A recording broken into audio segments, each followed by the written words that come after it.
It's Saturday morning and we're heading down to the pier right now to check out the surf. Hurricane Irma is supposed to be hitting tomorrow morning, tomorrow afternoon sometime. It looks like it's down at Cuba right now and it's going to be heading up the west coast, but it's actually throwing up some pretty big surf. So we're going to check that out.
This is up here in Spruce Creek and there's already a storm surge starting to come up.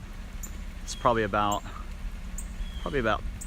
2 foot right now, and it'll get worse as the weather gets worse.